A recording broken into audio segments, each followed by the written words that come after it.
नमस्कार। आज हम एक बहुत ही प्राचीन और महत्वपूर्ण ग्रंथ ऋग्वेद की गहराइयों में उतर रहे हैं। नमस्कार। जी हाँ, ये सनातन परंपरा का आधार है और विश्व की प्राचीनतम रचनाओं में से एक माना जाता है। बिल्कुल।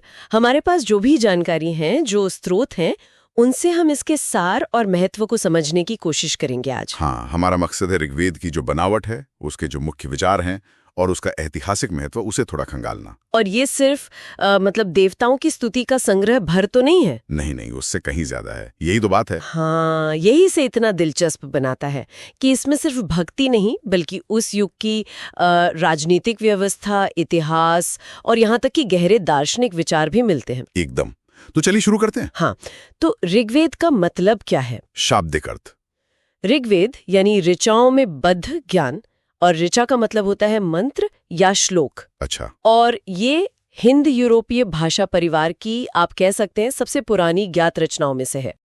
और मुख्य विषय, मुख्य जोर तो देवताओं की स्तुति पर ही है। मतलब जिन्हें यज्ञों में आवाहन किया जाता था, बुलाया जाता था।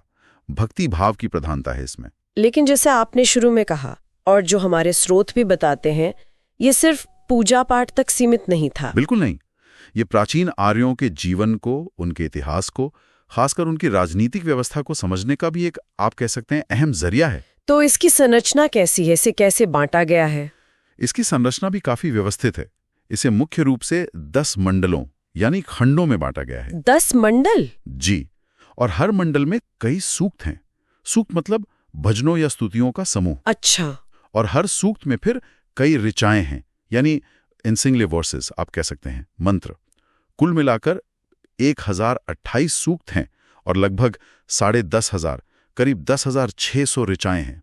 ये तो काफी बड़ा संग्रह है। और इन मंडलों की अपनी खासियतें भी होंगी। मैंने सुना है कुछ मंडल ज्यादा पुराने हैं। हाँ, ऐसा माना जाता है कि दूसरा और 7वां मंडल ये सबसे प्राचीन है। अच्छा। इन्हें एक तरह से ऋग्वेद का हृदय भी कहा जाता है। ऋग्वेद का हृदय? और पहला और 10वां मंडल वो बाद में जोड़े गए लगते हैं। उनकी भाषा, उनके विषय, वो थोड़े अलग है बाकियों से। हाँ, 10वां मंडल तो काफी चर्चा में रहता है ना? उसमें काफी अलग तरह की बातें मिलती हैं। बिल्कुल। 10वें मंडल में ही वो प्रसिद्ध पुरुष सूक्त है, जिसमें पहली बार वर्ण व्यवस्था का एक सांकेतिक उल्लेख मिलता है। हाँ, 4 वर्णों का जिक्र। जी। और उससे भी ज्यादा मतलब विस्मयकारी है नासदीय सूक्त। नासदीय सूक्त, हाँ। सृष्टि की उत्पत्ति पर वो गहरे सवाल। हाँ, तब न सत था न असत, इस तरह की पंक्तियां। ये हजारों साल पहले के आप सोचिए कितने गहरे दार्शनिक चिंतन को दिखाती हैं। सृष्टि कैसे बनी कोई नहीं जानता, शायद वो भी नहीं जो सबसे ऊपर है। वाकई ये तो अद्वैत दर्शन की झलक जैसा लगता है। बिल्कुल। इसी मंडल में विवाह सूक्त, नदी सूक्त, देवी सूक्त भी हैं। और एक बहुत ही दिलचस्प कथन है। कौन सा? एक ऋषि कहते हैं, मैं कवि हूं, मेरे पिता वैद्य हैं और मेरी माता अन्न पीसने वाली है। अरे वाह, ये तो बहुत महत्वपूर्ण है। ये उस समय के समाज के बारे में क्या बताता है? मतलब अलग अलग व्यवसाय एक ही परिवार में। हाँ, ये एक ऐसा बिंदु है जिस पर विद्वान काफी सोचते हैं। क्या ये व्यवसायों की विविधता दिखाता है या सामाजिक गतिशीलता? ये सोचने वाली बात है। सही कहा। अच्छा, गायत्री मंत्र का जिक्र कहाँ आता है? गायत्री मंत्र वो 7वें मंडल में मिलता है। इसके रचयिता ऋषि वशिष्ठ माने जाते हैं।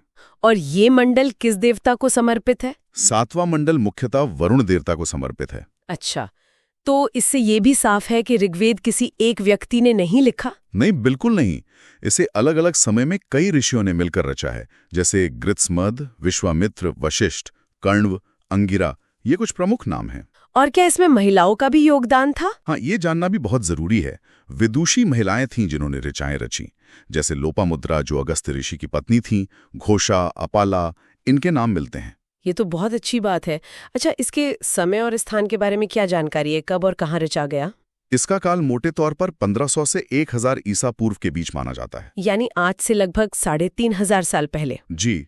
और रचना का स्थान संभवतः सप्त सैंधव प्रदेश रहा होगा, यानी आज का जो उत्तर पश्चिम भारत और पाकिस्तान का इलाका है, जहां 7 नदियां बहती थीं। सिंधु और उसकी सहायक नदियां। हाँ।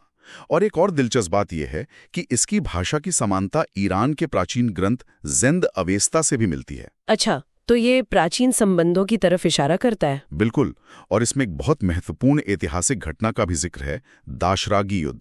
10 राजाओं का युद्ध, हाँ मैंने पढ़ा है इसके बारे में। जी, ये भरत कबीले के राजा थे सुदास, और उनके सामने 10 राजाओं का एक संघ था। और ये युद्ध परुष्णी नदी यानी आज की रावी नदी के तट पर हुआ था, सही? एकदम सही।